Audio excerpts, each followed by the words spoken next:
Good morning, good afternoon, and good evening to everyone who has called in, and welcome to today's webinar on migration and gender dynamics in irrigation governance in Nepal, where our speakers will be presenting results from collaborative work between FMISD, IFPRI, and IMI. My name is Simran Makhija. I'm a senior research analyst at IFPRI, and I will be your moderator for today. I'd like to start with a few housekeeping items. This webinar will be recorded and the recording will be made available online after. Participants are in listen-only mode, so all questions must be asked through the chat box. We encourage participants to ask questions throughout the webinar. When you ask your questions, do introduce yourself and mention which presenter the question is for.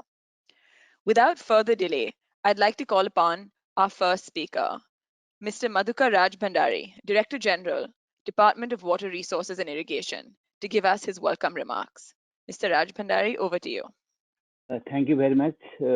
I welcome to all participants of this webinar on migration and gender dynamics in irrigation governance in Nepal, organized jointly by IFPRI, FMIST, and UMI Nepal. This is very important subject of discussion in Nepal in this evening. We have been putting importance on gender concerns in irrigation management.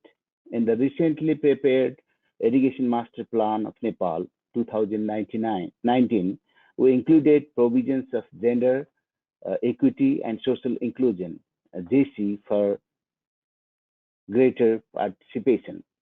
We hope that this webinar will be able to great generate useful conclusions which can be guidelines for implementation of gender-related programs in our department.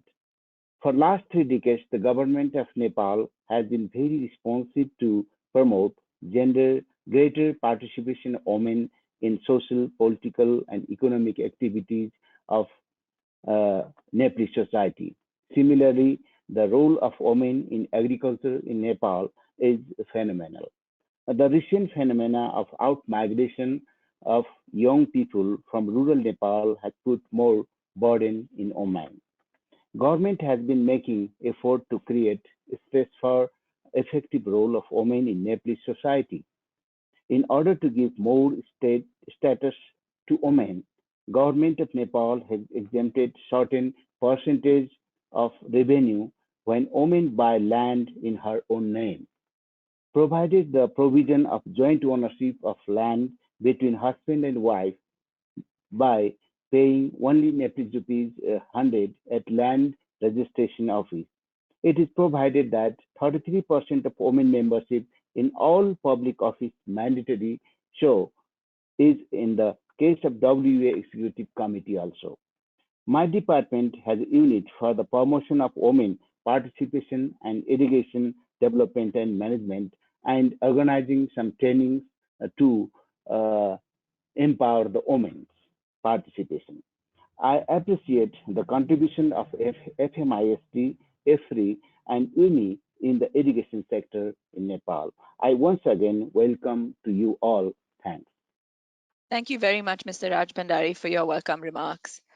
Up next, I'd like to invite Wei Zhang, Senior Research Fellow at IFPRI, to talk a little bit about the objectives of this webinar. Wei? Thank you. Thank you very much for the welcome note, Dr. Rajabandari. Dr. Prachanda Pradhan, who probably needs no introduction in this virtual conference room, was originally going to present the objectives of the webinar. As a leading scholar studying and promoting the values and benefits of farmer-managed irrigation systems in Nepal and beyond for over 30 years, Dr. Pradhan founded the Farmer Managed Irrigation System Promotion Trust and continues to be an active patron of the organization. Unfortunately, he's not well today. I will present on his behalf. Let's wish him a speedy recovery. Supported by the CGIAR research programs on policies, institutions, and markets, and the water, land, and ecosystems, under the thematic programs of feminization of agriculture, The International Food Policy Research Institute joined force with Dr. Padang of Farmer Managed Irrigation System Promotion Trust and the International Water Management Institute to study the migration and gender dynamics in irrigation governance in Nepal. Studies of farmer-managed irrigation systems in Nepal have shaped a lot of our understanding of the governance of commons. Widespread male migration from rural areas is one of the most important forces shaping agrarian transformation in Nepal and many other developing countries. One particularly important area affected is the governance and management of local public goods, such as irrigation systems. Historically, the operation of water user associations and governance of irrigation systems have been dominated by men, and the system have relied on male labor for operation and maintenance. In many of the systems, women are prohibited from doing work on the irrigation systems because of concerns that they would brutally pollute the system. Male migration is changing the composition of gender in terms of who is available in the rural areas. And the question is, what happens to these irrigation systems? Outcomes depend on the extent of technical and institutional changes at the system level, as well as the strategic behavior of women and men, both migrants and those who remain. While government regulations have been introduced to improve gender balanced participation, gender norms as well as time and capacity constraints, both actual and perceived, have kept female members from performing essential functions in the water user associations. This highlights the need to understand how the organization and functioning of water user associations evolve, how internal and external factors drive these processes, the extent of technological and institutional innovations um, are shaping outcomes in terms of system functioning and equity. With this setup, we ask some research questions. When you have male migration, what happens to the system performance? In our overall conceptual mapping, we considered this being shaped by labor contribution, monetary contribution, knowledge, decision-making in governance, and technology. Does male migration change any of these, and how does this filter through to system performance, which ultimately would affect agricultural productivity? In this study, our research questions focus on the first part of this conceptual mapping. We are looking at what kinds of institutional innovations are happening. What about technologically, techno, no, technical innovations? How do women's roles change?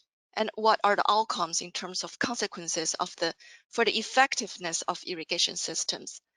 But does it also add up to my adaptation, resulting in more inclusive and transparent decision making? Our next slide, please. Our study methods include literature review, phone survey, and in-depth case studies. We came up with a phone survey of water user association leaders from 7 provinces across the Time. country. The survey, implemented by Dr. Pradhan, was possible because managed irrigation system promotion trust already had the database of the leaders who would take the survey with them. This was complemented by qualitative studies by Dr. Pradhan and Dr. Diana Sudahani and Ms. Manita Raut from IMI. So with that, I pass the baton to Dr. Ruth Meisendick. Thank you. Thank you very much. So I will be reporting on the phone survey results that we have done, and this is joint work with Wei Zhang and Prachanda Pradhan. This picture is a classic picture of the farmer-managed irrigation systems, one of the earliest studied systems, and it actually shows a great deal of sophistication that lies behind these irrigation systems. With this proportioning, we're allocating water in proportion to water rights in the system. That has been very male dominated. The second picture shows a women's group and is a much more contemporary picture and shows a changing dynamic with male migration and women playing a larger role in many aspects. So in the phone survey, we had, as Wei mentioned, this phone survey built on the FMIST's database and rapport with the farmers. We asked about what are the responses to male migration, including the participation in meetings and irrigation activities, changes in rules, and technological changes. Now, I want to make one quick note. We were asking for basic facts as well as the opinions of the key informant. Usually it was the Water User Association president. So we have to take account that, some of these are opinions.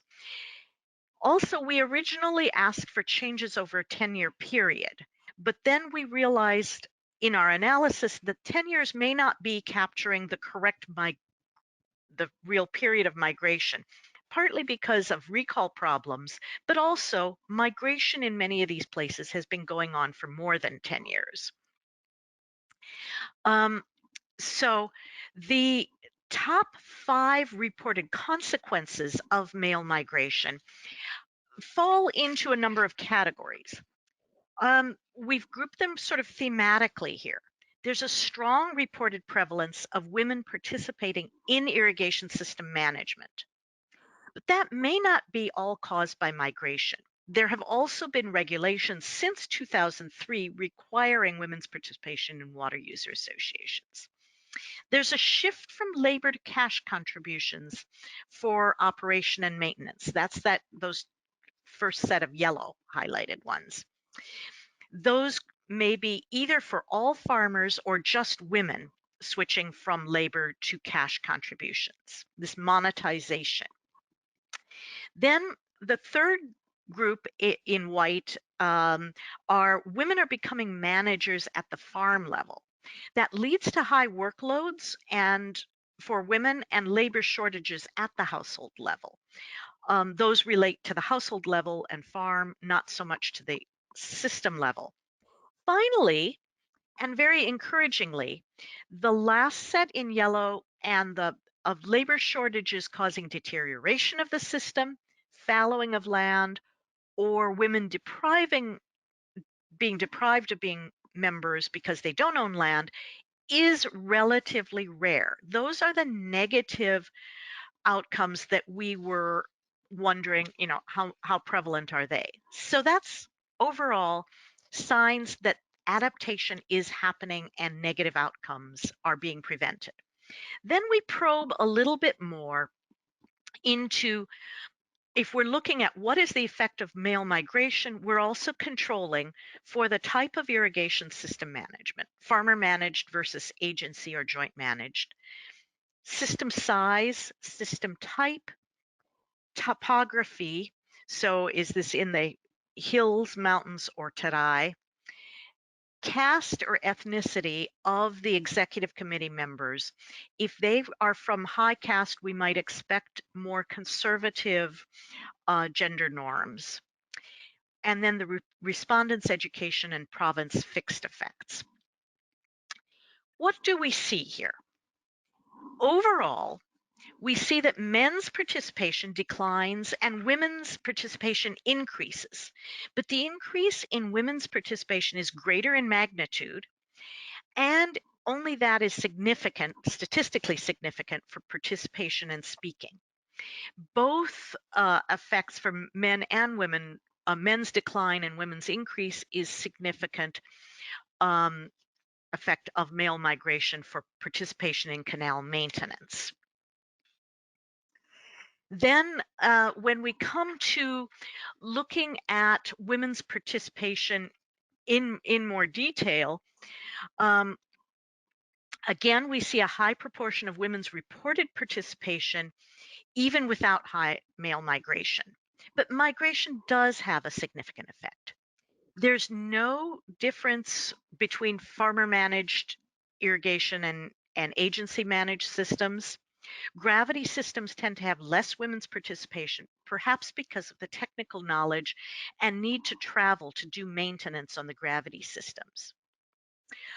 Somewhat surprising effect of high caste executive committee membership actually increasing women being allowed to do maintenance and participate in operation.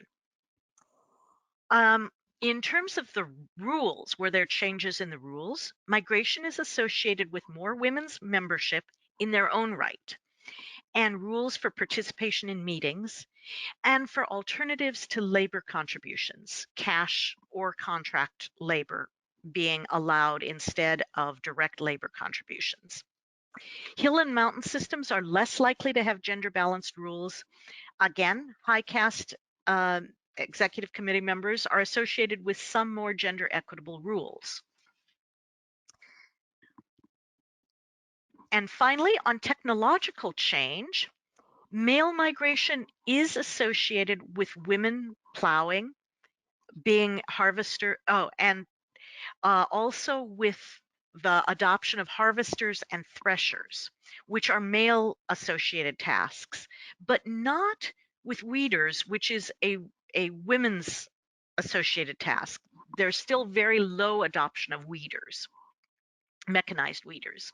Hill and mountain systems have less harvesters, threshers, and that's perhaps because the topography limits the ability to get this heavy equipment into the fields compared to the Terai plains.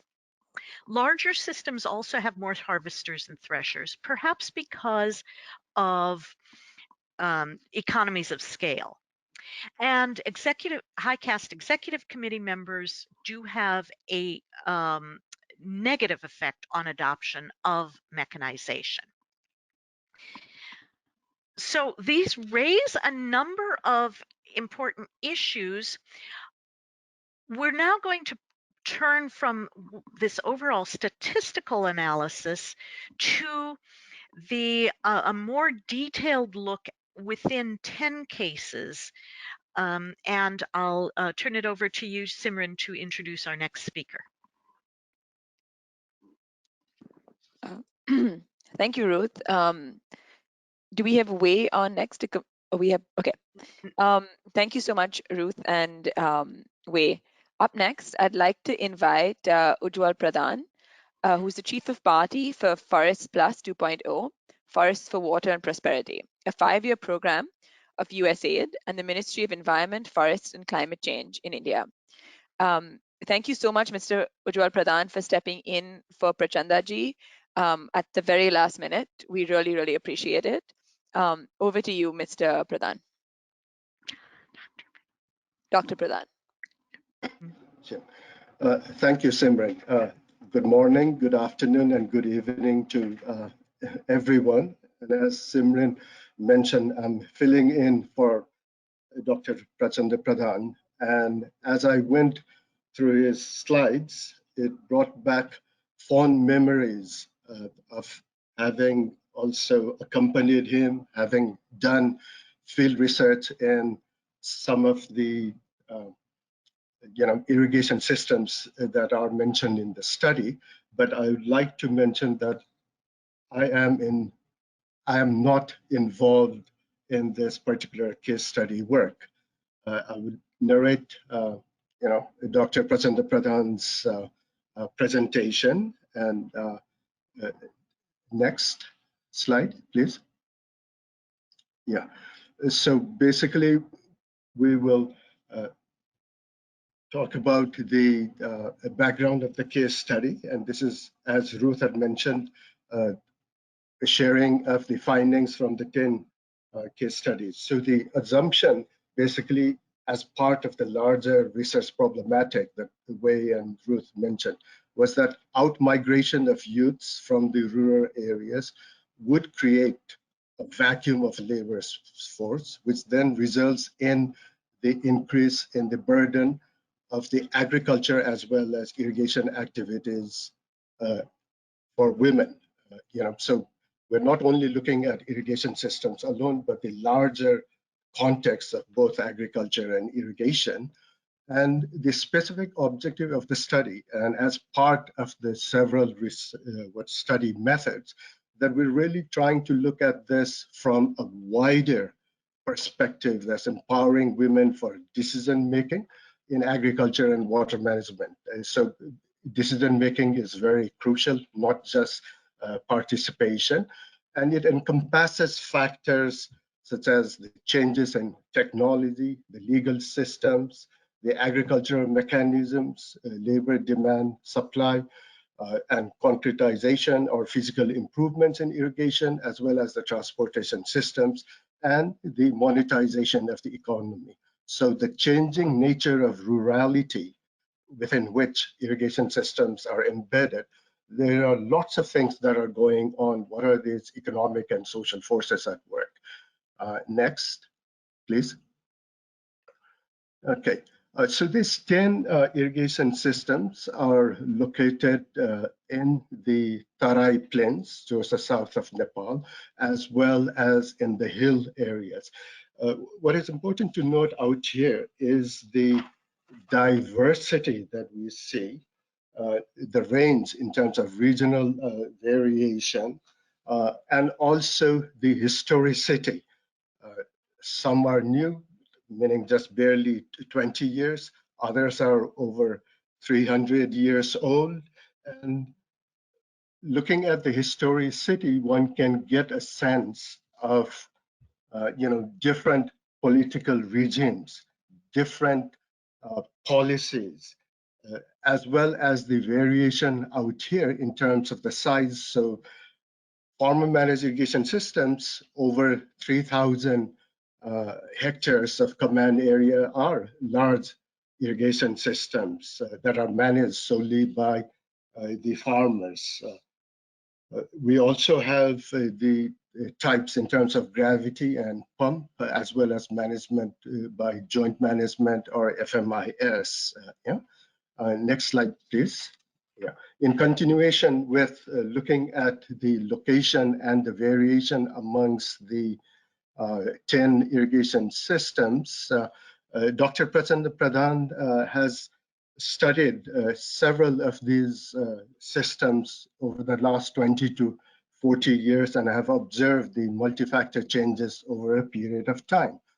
So the case study methodology that has been used for this write-up and this research really focuses on the historical perspective of the system development.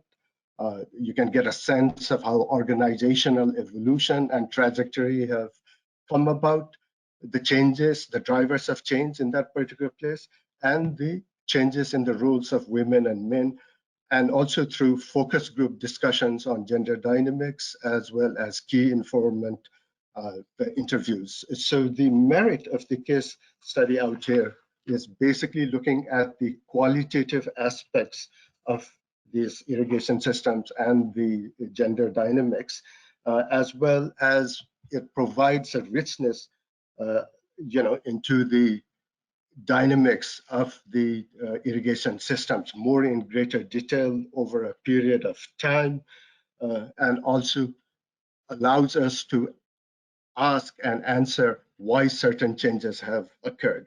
Now, some of the general findings, I shall now move on to the overall general findings of this 10 irrigation systems case study research, was that out-migration, has different characteristics depending on the location. So where is that irrigation system embedded in? What is the larger context and what are the socio-economic forces at work? So like, for example, around urban areas, the youth have moved from agricultural activities to industrial activities because of the availability of those, commerce and all. Male members near district headquarters have become absent during daytime for jobs. So in terms of migration, you've got short-term, you've got temporary migration, you've got internal migration within Nepal, as well as for seasonal work to India cross-border. And then you have the long-term migration towards Malaysia and Gulf countries in the last for 3 to 5 years. So that historicity of a particular place, looking at that irrigation system, you can sort of see when did these opportunities open up, when did these changes happen, and how have people out there responded to these changes. Next slide, please. So again, the out-migration of youth from the rural areas, they've caused a short supply of labor. And if we're talking about, the male out-migration, definitely short supply of manpower there. And then increase in the activities done by women in both agriculture and irrigation. Yes, the burden has increased, but how have they adapted? How have they, responded to this? So agricultural laborers from different parts of the different adjoining districts or nearby have sort of filled that vacuum where labor shortage is experienced. And the use of IT technologies, especially in through mobile phones, communications, keeping in touch and contact, that has been one of the findings that shows that mobile phones have in fact facilitated in the hands of women to mobilize these agricultural laborers from outside. There's also banking on the foundations of traditional pattern of labor exchange among households, because with a limited labor, you use some of these exchange labor mechanisms to address, especially amongst women. Then there is also the full mechanization of agricultural activities, like the use of tractors for land preparation. So in fact, it has reduced. So these are certain ways of when you have money coming in, maybe through remittances and all, people have looked at how do you substitute for the limited labor. Then you have the transformation to monetization from labor-based irrigation to cash-based due to shortage of labor. And now women have the ability to pay cash for maintenance of irrigation systems rather than they themselves working on it. In certain irrigation systems, they work, but it really depends on how far that place is from commercial units, the situation within the domestic cycle of the household and the availability of labor within a particular family. Next slide, please. Right. So the concretization or the physical improvements in this irrigation system have now required less operation and maintenance, so less seepage, less, can withstand certain stresses onto the irrigation system. And this has meant that women have now more time, otherwise they would have been involved in the labor work, to be involved in extra income activities. Simultaneously, if you look over the development trajectory in Nepal over the last several decades, that there are other activities, income activities, other organized group activities like savings and credits for women that have been facilitated, and they've been able to engage with that. And access to improved roads and bicycles have helped women in terms of mobility to go to the irrigation, to participate in irrigation-related activities, like in places in Cheton and in Kailali. Livestock raising patterns also have changed to more cash income, and women have Now it has lessened the burden of fodder collection and grazing by women at the household level, especially when you have tractors being brought in, and then you don't have to worry about having the bullocks for the whole year and all. Now, remittances that are very interlinked with migration, that to hire laborers by paying cash, and this is a key factor in lessening the burden. The households have also decided to give land for sharecropping and contract farming, and now women are becoming more as managers and linked up with the governance of the irrigation system, and the 33% of membership that has increased, and they are part of the decision making. One of the findings is that over 33% of women have been represented in these case studies. So they are part of the rule making, and being part of the rule making would also have an effect on the types of benefits and the types of opportunities as well as adaptation that they seek. Over to you, Simran. Thanks. Thank you very much, Dr. Pradhan. Just a quick reminder to all our participants that you can send in your questions at any point during any of our presenters while they are speaking. You can send in your questions in the chat.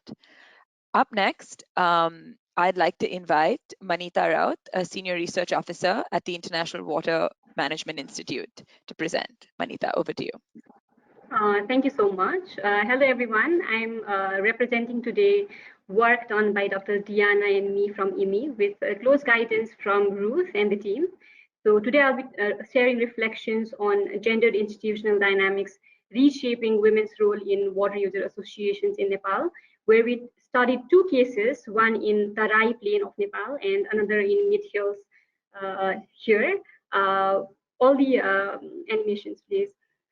With an increasing phenomena of male out migration in Nepal, with an objective to earn income to add to livelihoods, a number of studies on feminization of agriculture have been highlighting a real possibility in the empowerment of women, the reason being likelihood of increased participation of women in decision-making spaces such as water user association, which are formal bodies shaping rules and practices around irrigation, management, and governance. Some scholars argue women have always been part of agriculture and irrigation, only that they have not been recognized enough. We see a number of policy measures in Nepal to address the concerns around lack of women representation in agriculture and irrigation governance. And one such policy, as highlighted by other speakers as well, was to formalize the participation of women. And Irrigation Policy 2003 was quite instrumental in mandating 33% representation of women in executive committees.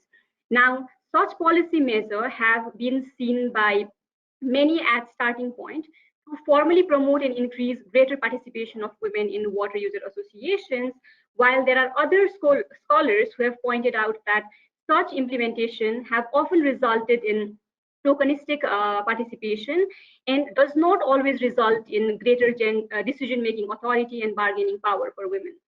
Next, please. So in this project, we aim to understand the dynamics of gender and migration. And through these case studies as well, we're trying to understand the interrelations with irrigation governance. So the objective of this case study was to unpack women's views in relation to their envisioned roles in irrigation system management, followed by male out migration, and how migration is linked with water user associations, organizational and structural characteristics. We also wanted to see and understand how these events reshape gendered responses to adapt to the changing agrarian context, also affected by not just migration, but other factors as well. Next slide, please. So we rely on qualitative methods to carry out these case studies in our study locations, where we use focus group discussions and key informant interviews of members from water user associations, and to understand how the involvement of different members in the association is diverse. We engage with different kind of respondents on the basis of their gender, position in the family they had. For example, some may be mother-in-law, other may be daughter-in-laws with different power in the family. As well as family types such as nuclear and joint families they came from, which seem to be pretty important, especially when we're talking about migration and the implications. Next slide, please. As for the study locations is concerned, we looked at cases in Janakalyan, which is situated in Tarai Plains in Chitwan district of Nepal, and Kaileditar, which is located in the mid-hills of Nepal. We chose these locations because we really wanted to tap onto the diversities in terms of topography and even the contextual factors that influenced irrigation governance and various practices. Next slide, please. I'll discuss a couple of characteristics of these case study sites. In Janapalyan, located in Tarai Plains of Nepal, we observed availability of agricultural labor had reduced due to migration, but we also observed the labor shortages were fulfilled by Desis.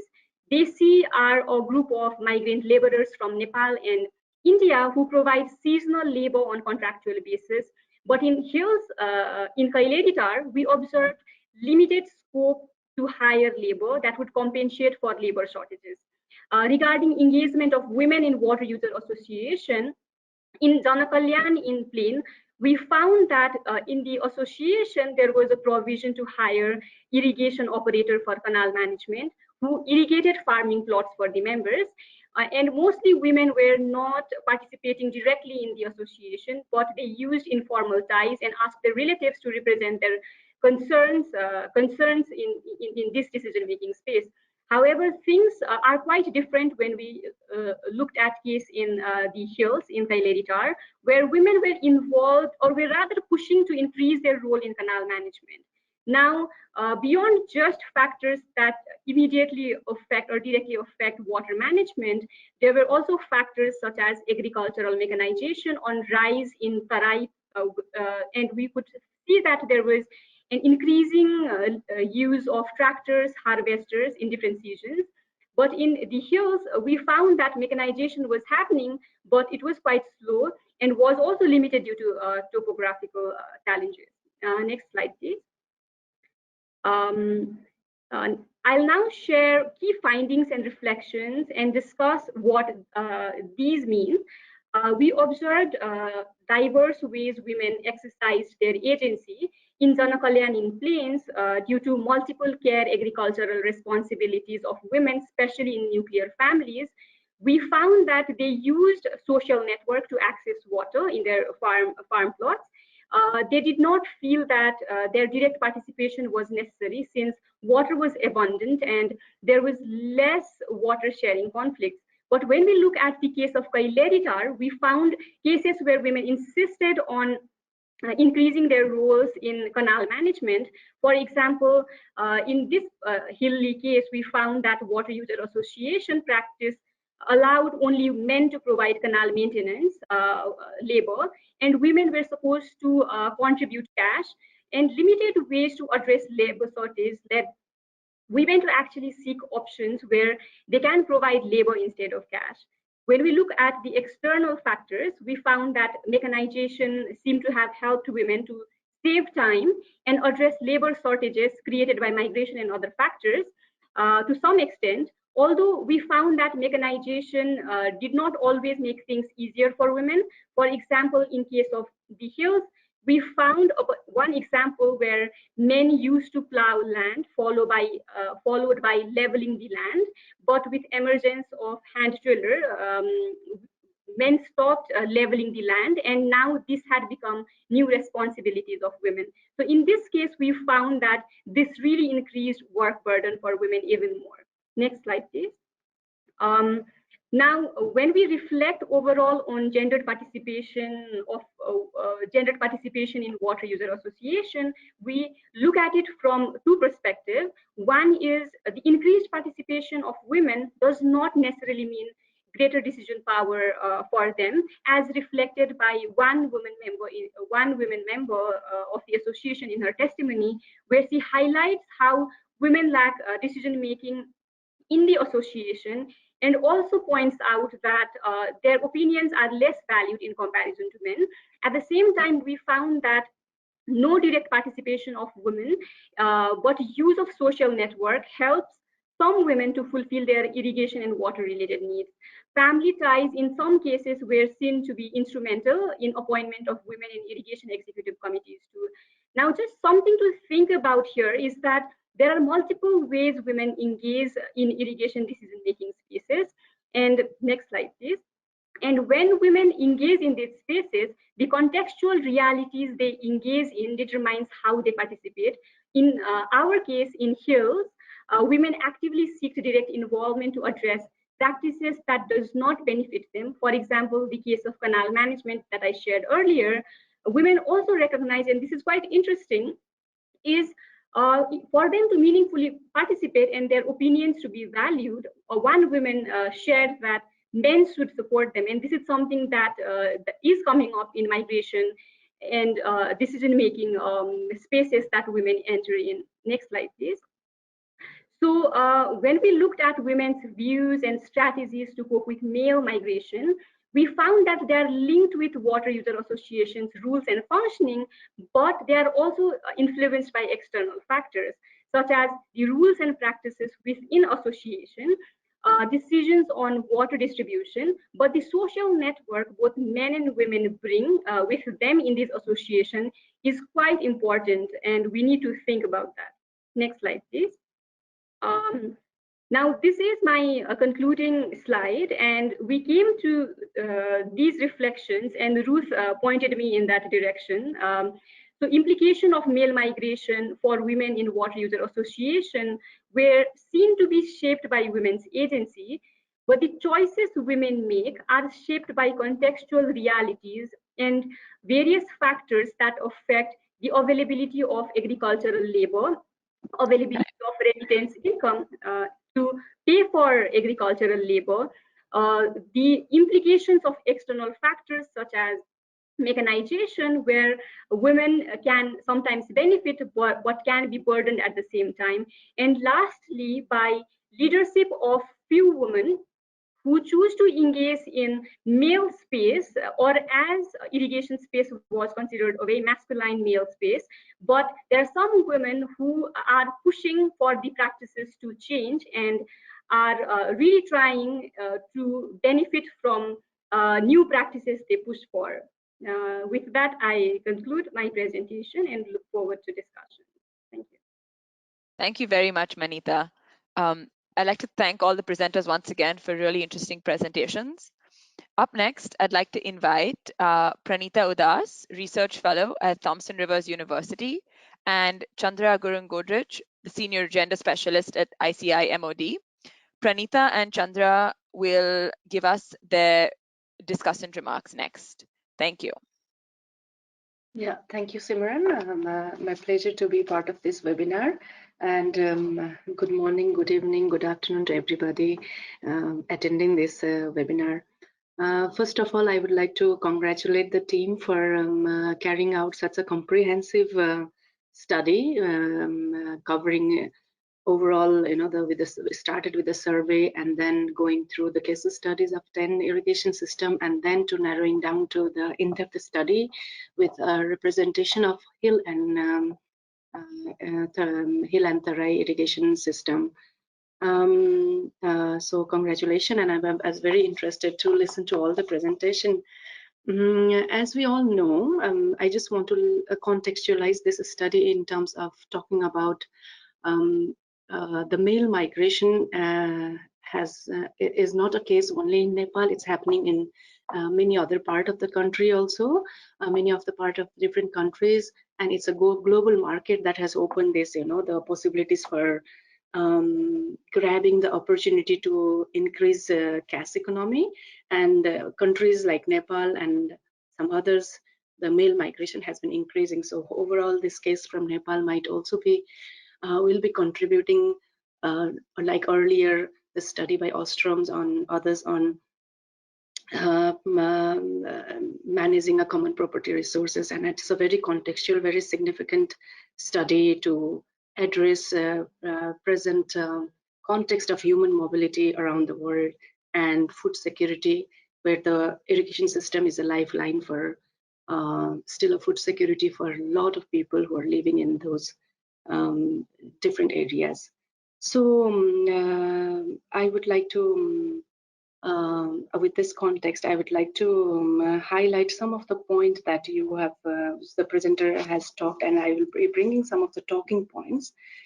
It's very interesting that the irrigation system, the way it, the labor requirement of the irrigation system in the past, it is very male dominated area. It's also because the management of irrigation system was very much masculine, and in that context, how this absence of male and women are being involved is something very point of curiosity for us, because this trend of migration has shaped vulnerability and capability for the families who have opted for migration as their family strategy. So most of the people who have migrated from Nepal, they have taken a loan to go abroad, because the ticket itself is a huge money for many of the household. So it's a migration attempt through loan. So vulnerability of families has increased with the migration when they have taken loan, and for some others it has become it has improved their capability as they absorb the shock of loan, and then they could improve their capability, and then they brought the cash economy back home. So having said that, what I would like to highlight a little bit is this study gave us an overall picture on saying that women's participation has increased in the overall irrigation management, but the in-depth study also bring us down to say that um, there are contextual issues to say that how much achievements in terms of at a family level and at a at a level of individual as a women's increasing women's vulnerability is different. So one another thing that I like to highlight is in an irrigation system. I like the study looked into geographical variation. It also looked into caste variation when we made a quantification of some of the data in the initial survey. But one another social stratification in an irrigation system is also about land ownership within a command area, and studies in 2000 indicated that there are few women participated those days, and those women are actually a women from a tenant farmers, and they have participated because they wanted to ensure what kind of decision happens, and the male and female, the husband and wife in a family, made this decision that women go for the meeting because the opportunity cost for a male to go out and work is higher. Market pays male more than the women. So because of that, what we saw is the poorest of the poor, women from poorest of the poor family, the tenant farmers used to go and listen to the some of the discussion happening, whereas the large landowners are the one who will dominate, and mostly there they were men. So this social stratification in a command area with based on land ownership might bring more insight on the analysis.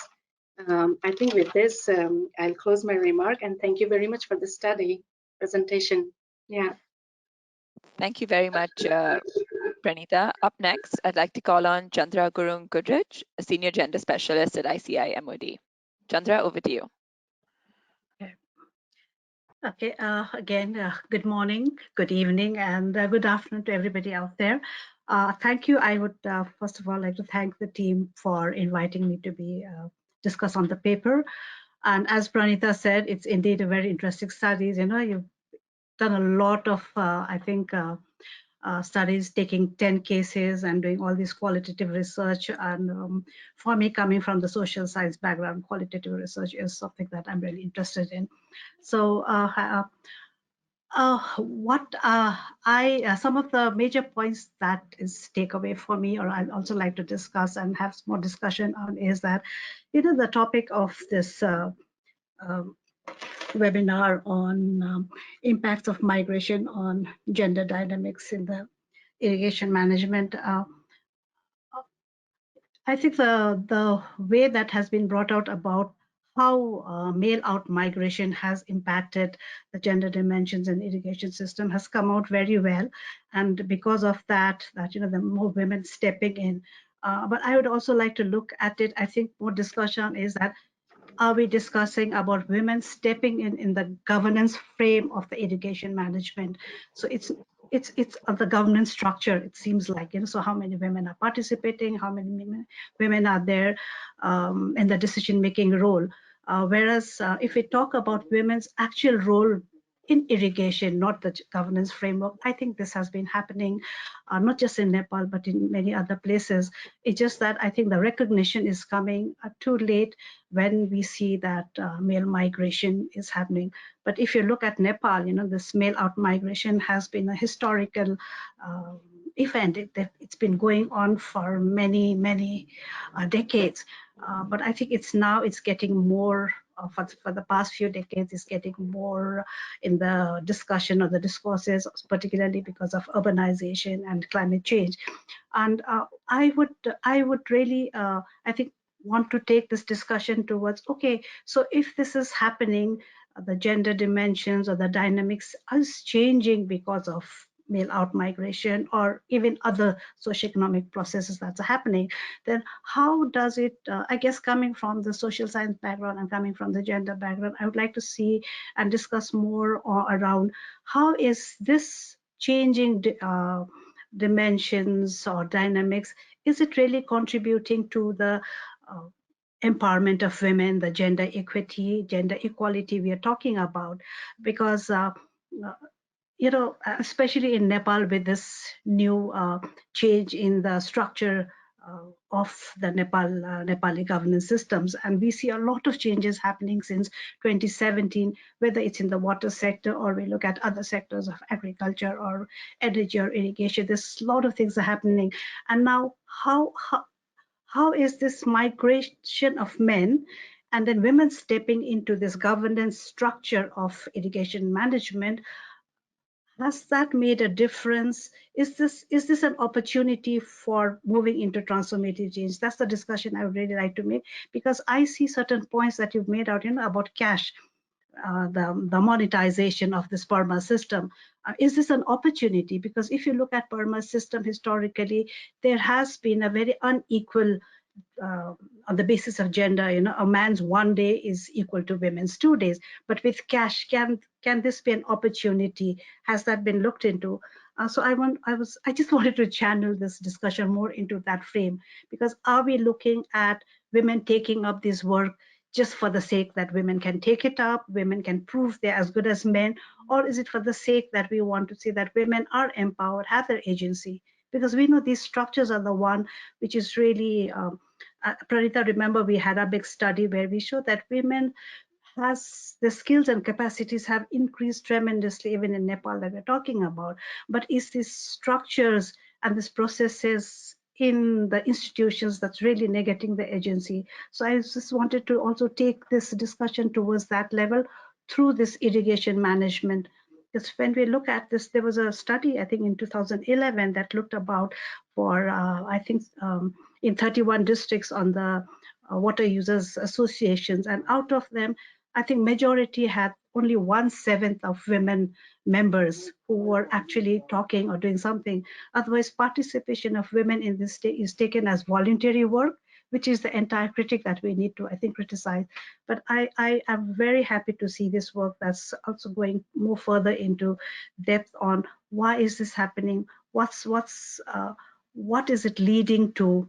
Are women really getting this kind of voices on at par, and what are women saying, that bringing other women's Time. voices? So that's, I would like to get into that. Thank you. Thank you very much, Chanda. I'd now like to invite all our panelists to turn on their videos for the question and answer session.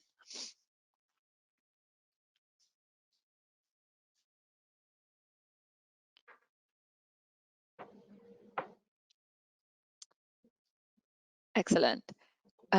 We start with a question from Bharat Upadhyay from USAID Kisan 2.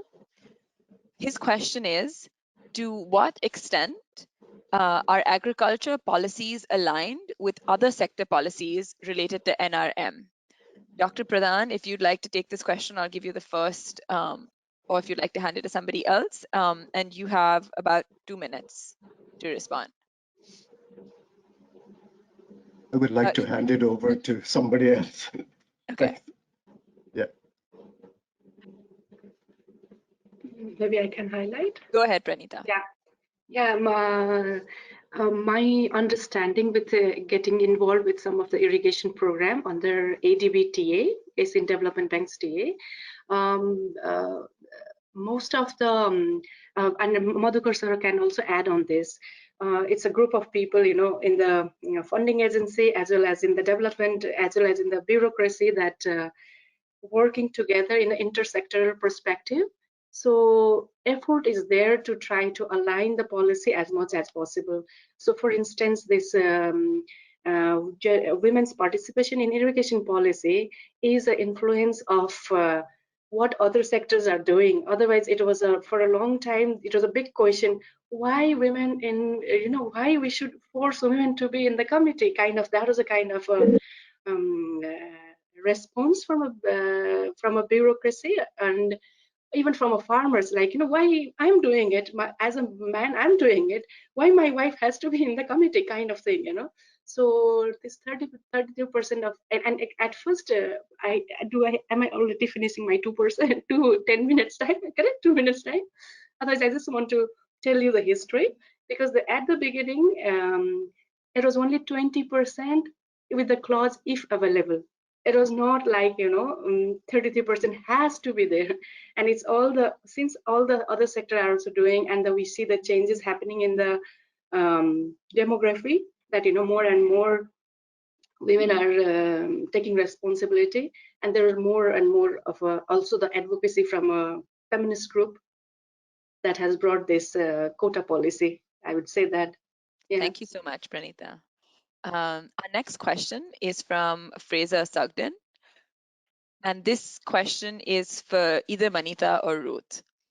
While employing labor can offset the labor burden and allow women to be more active in activities such as irrigation management, what about the families who are supplying this labor? Our past research has shown that position in the agrarian structure has a huge impact on whether or not one can adapt to labor stress following outmigration of men. That is, poorer farmers don't have the luxury of hiring in labor, and if anything, also need to supply labor to others to make up for cash shortfalls. Manita, Ruth, which one of you would like to take this? Maybe I can have a go, and maybe Ruth can add.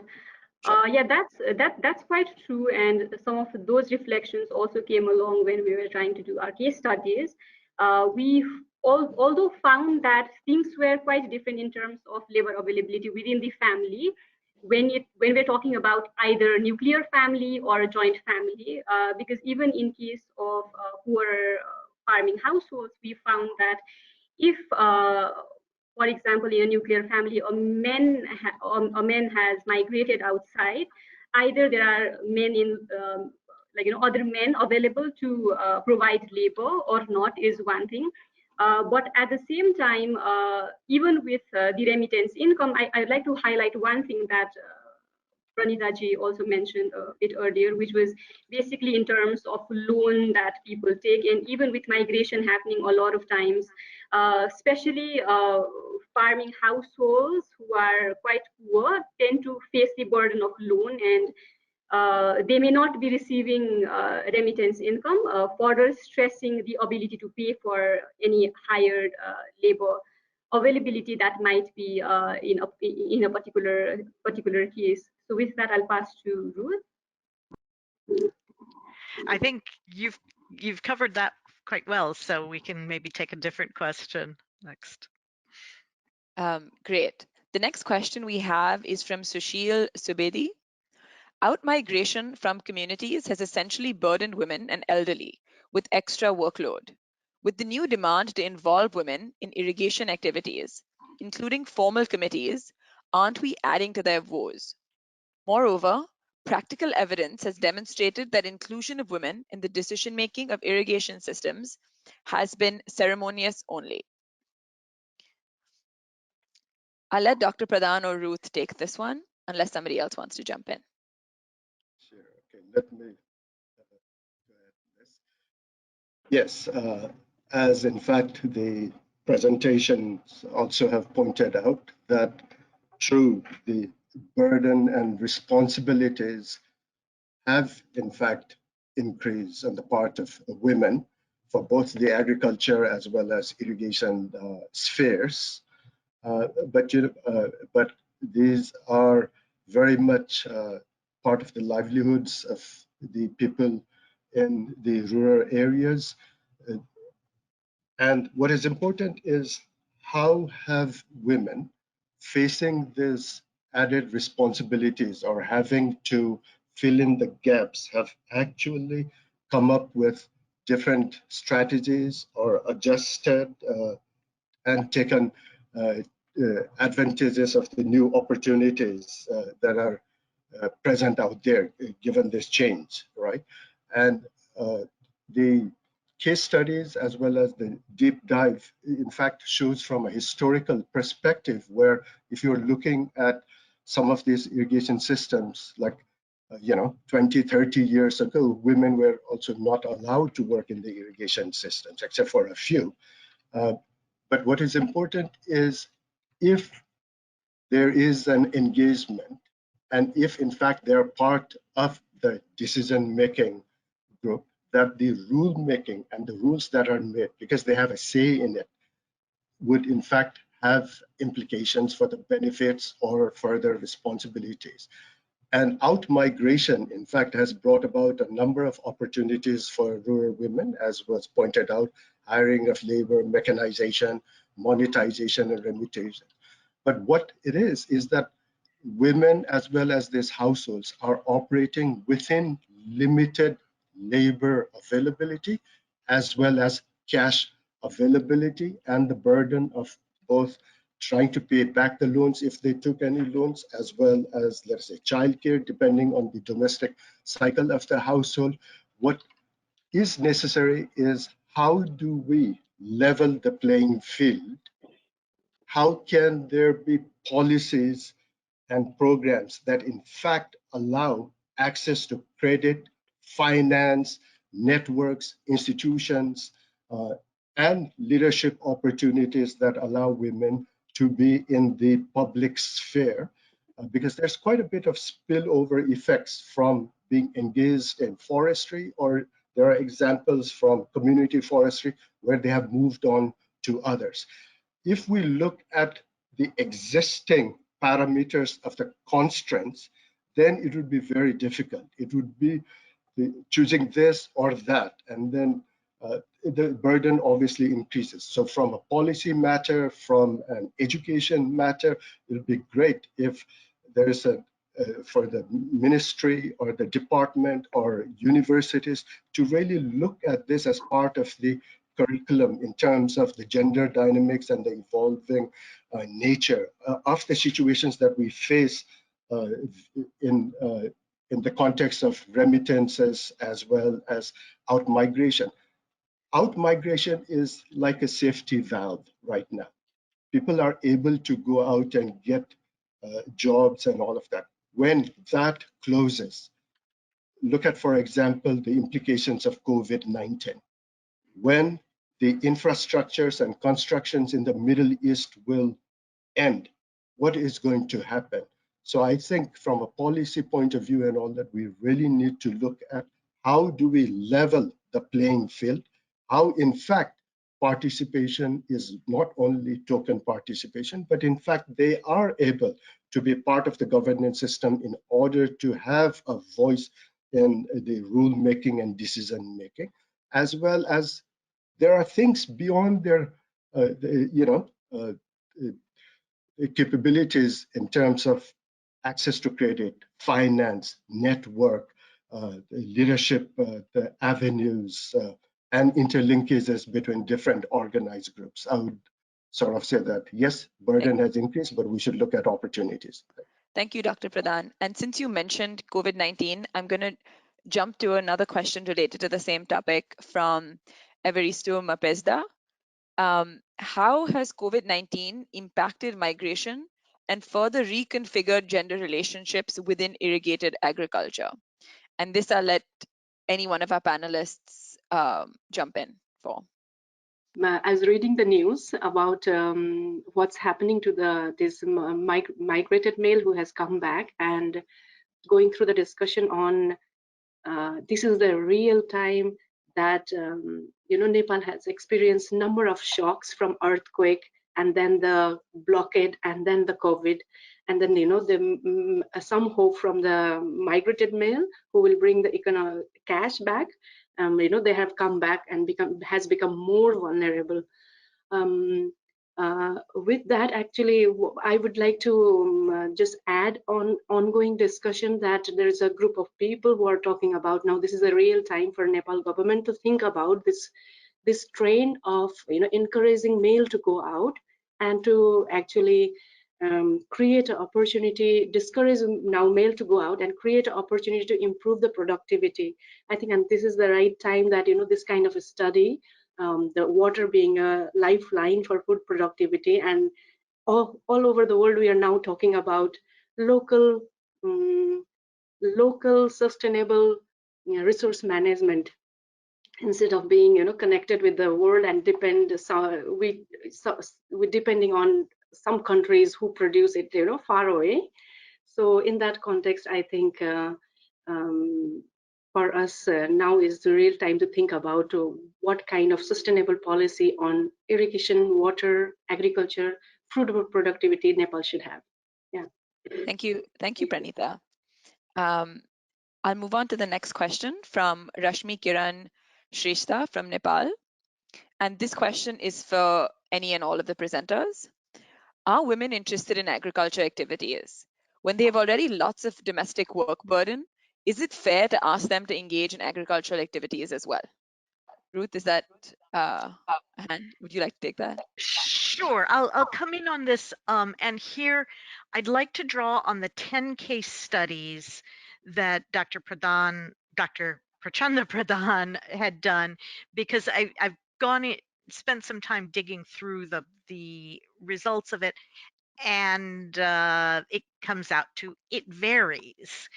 In some cases where there's a lot of remittances coming in, women and men are not so much interested in agriculture and are even converting some of the land to housing. And this actually is interrupting some of the irrigation systems, where you build a house in the middle of the system, it messes things up. On the other hand, and some households with migrants are giving the land up for sharecropping, giving it out or for rental out, and switching away, even moving to the bigger towns so they can get better education for their kids. But I think there are other cases where agriculture is a good source of livelihood, and in particular, in a couple of the cases, women were going for irrigating vegetable crops, which were traditionally more of a woman's crop anyway. And in those places that were somewhat near to towns, that was a really profitable enterprise.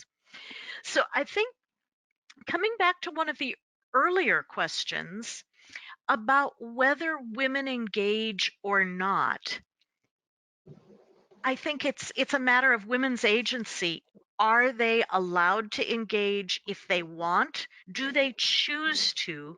And if they choose not to, that's also where they are choosing not to, like in the Tarai case that Manita presented, where they're choosing not to, or they're choosing to use these informal mechanisms through their brother-in-law.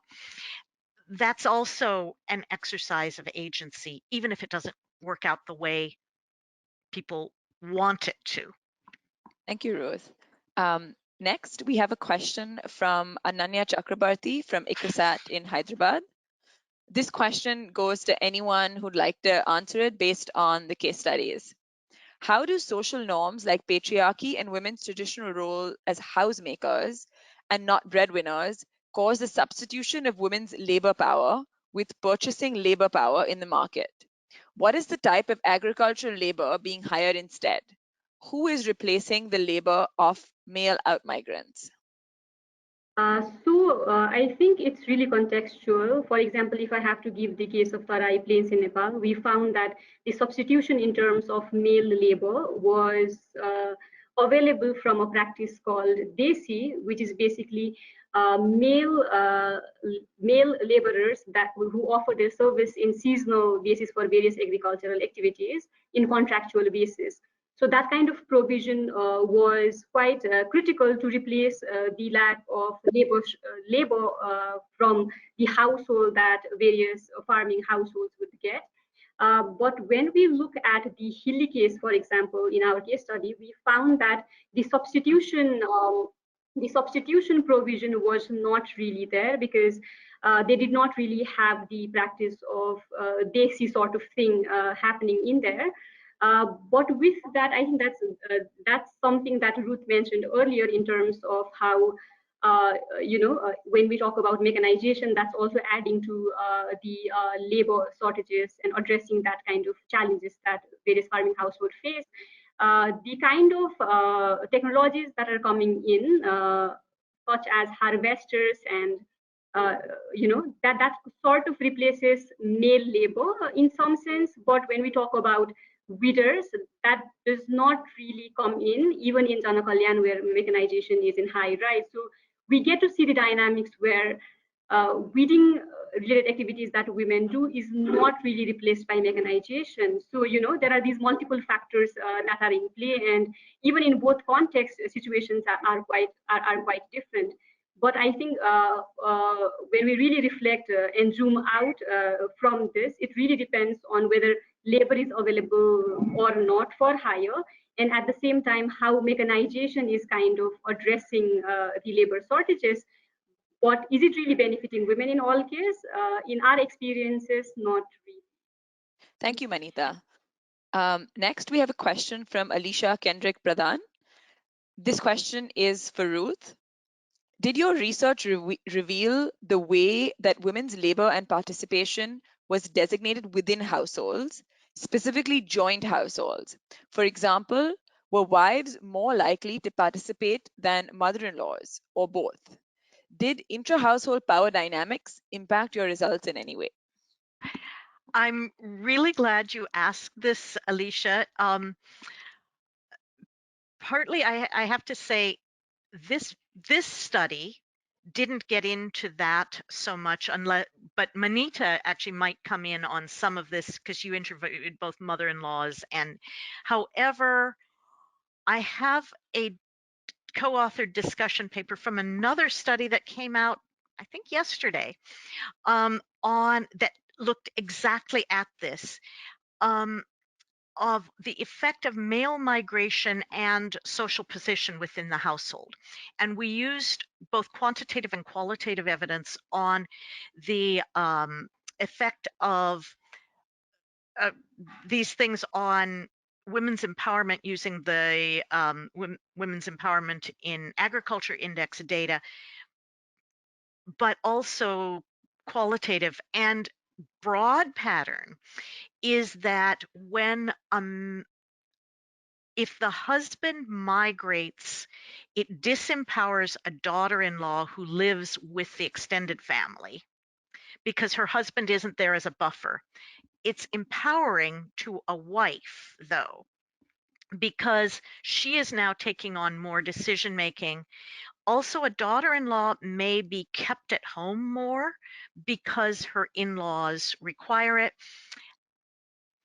Surprise, we didn't have enough mother-in-laws with migrant husbands. Usually it's younger men who are migrating, so you don't find a lot of mother-in-laws with migrants. But what we did find that was a really big surprise is that the whole narrative is that daughter-in-laws are disempowered because they have to work so much harder. And what we find is no statistical difference in the hours worked by mother-in-laws and daughter-in-laws.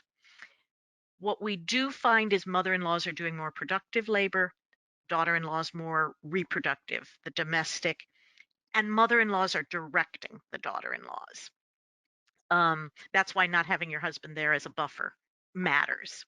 So yes, it's a good illustration of how there's so many other factors going on, such as women's position, that you can't just lump together all women and say this. Thanks, Ruth. Our next question is from Naresh Pradhan, and this question is for either Ruth or Dr. Pradhan. Naresh says that this is a broader macroeconomic issue affecting the role of women in many fronts. This could be a permanent structural change on gender roles in household economic activities. In this context, it would be interesting to examine in the future whether overall household economies and the quality of life have improved due to this shift or reshuffle of gender roles. Like with any good question, I don't know that we Anyone on the panel can feel free to jump in if they like as well. Manita, Pranita, Chanda, do you have thoughts on this? Chanda, you're muted. Wait. Yes, Wei, go ahead. I can say a few Okay. words. I just Okay. wanted her to repeat that question again because it was really very interesting to me, but I just want to catch the entire thing. Sure. This is a broader macroeconomic issue affecting the role of women on many fronts. This could be a permanent structural change to gender roles in household economic activities. In this context, it would be interesting to examine in the future whether overall household economy and quality of life have improved due to this shift or reshuffle of gender roles.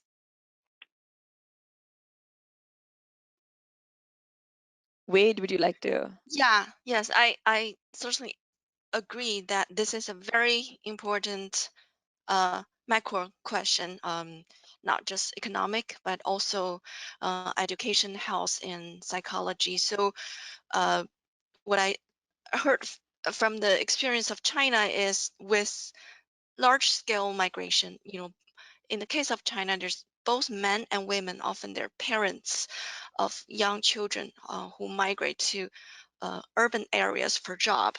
Um, those are relatively long term, but they do return for the national holidays once a year or so.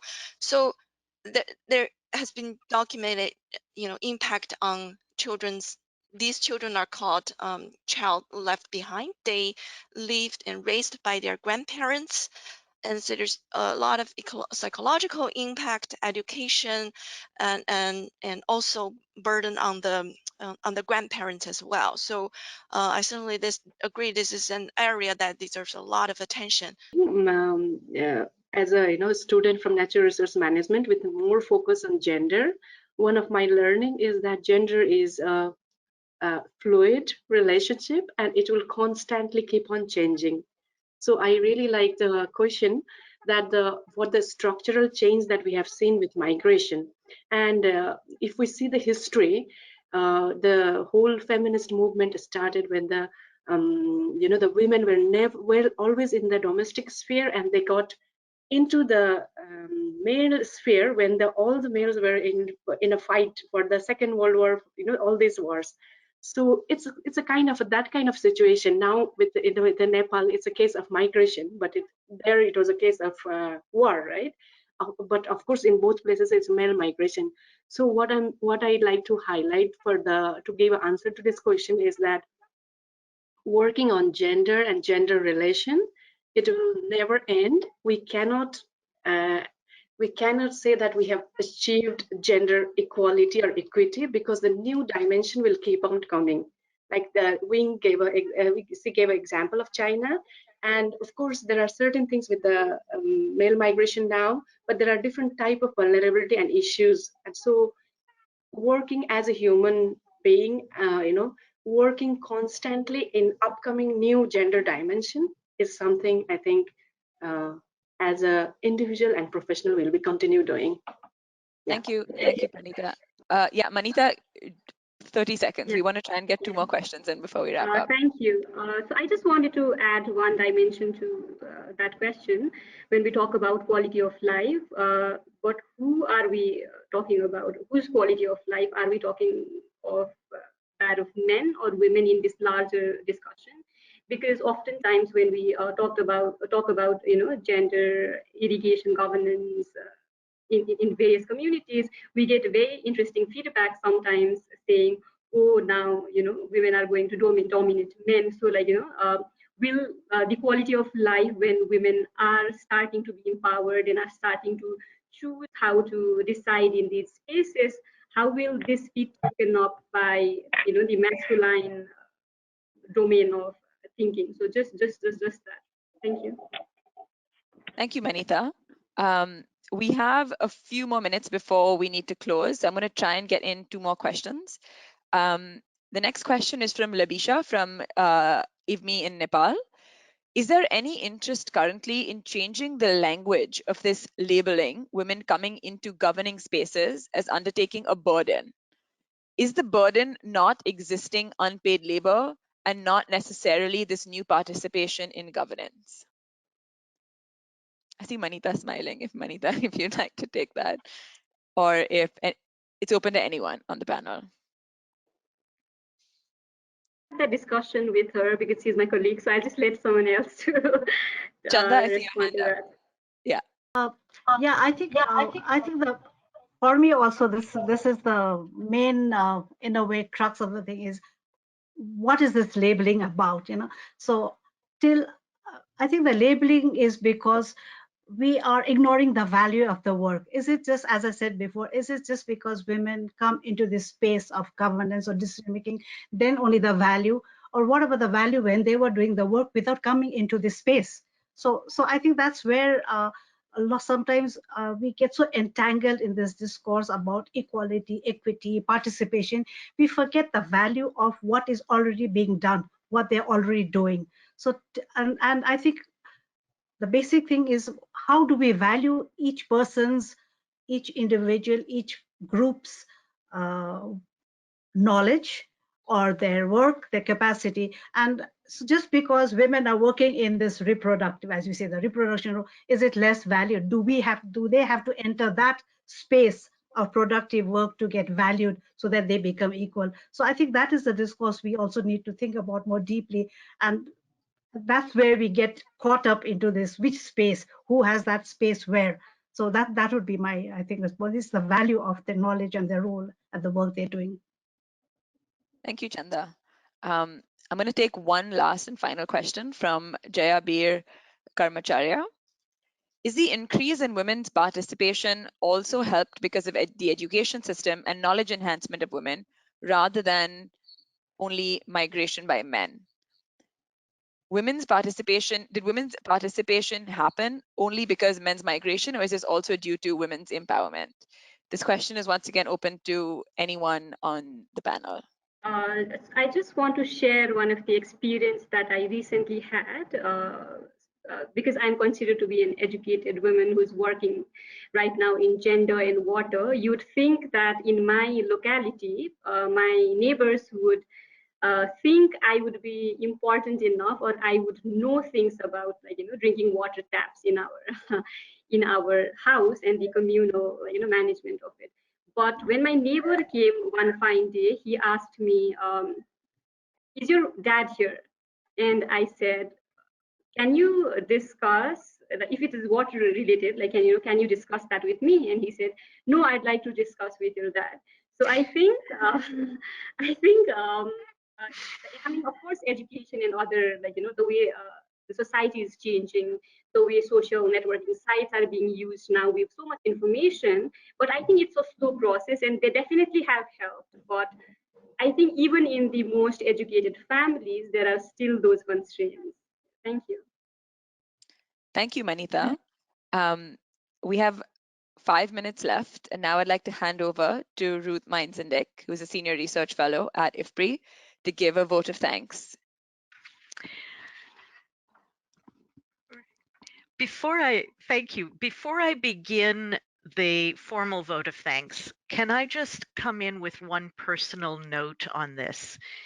This project has been really such a privilege for me. When I was in graduate school decades ago, Dr. Prachanda Pradhan was legendary for bringing the world's attention to the sophistication of farmer-managed irrigation systems in Nepal.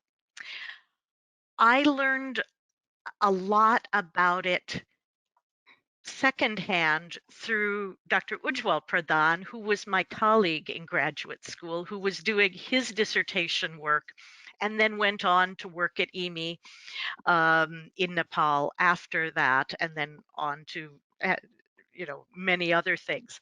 So and so it has been a real privilege for me to be involved in some way in learning from this, and now new generations of people studying this. So just to say that. We're now close to winding up this webinar on migration and gender dynamics in irrigation governance in Nepal. We've had a very lively discussion on this subject with all of your participation.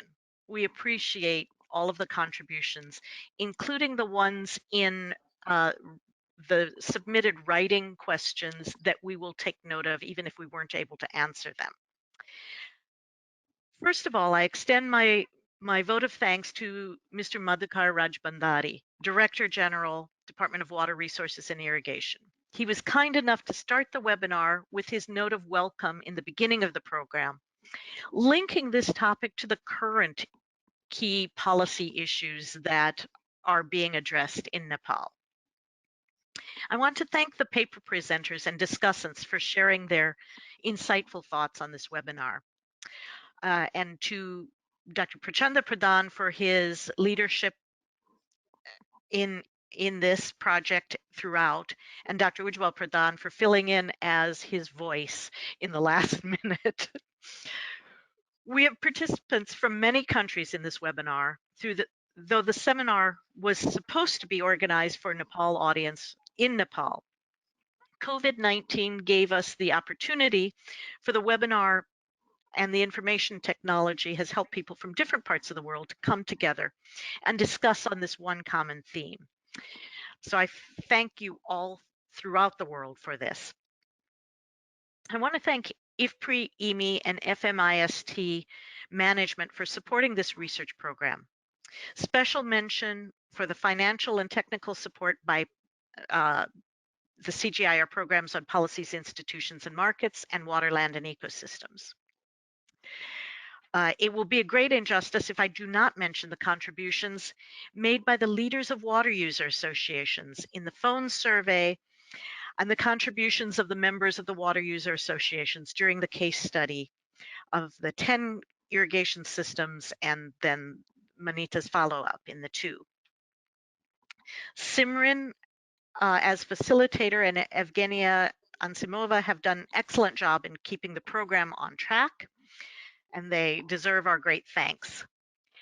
Last but not least, thanks to Betsy Pereira of IFPRI in smoothing the administrative processes for the overall research project. Thank you all once again. Stay tuned for the final publications. Thank you, Ruth, and thank you once again to all our panelists. Just a quick note that thank you all for your questions and participating and calling in. Unfortunately, we did not have the time to get to all the questions, but we have saved them and we will follow up. Thank you once again.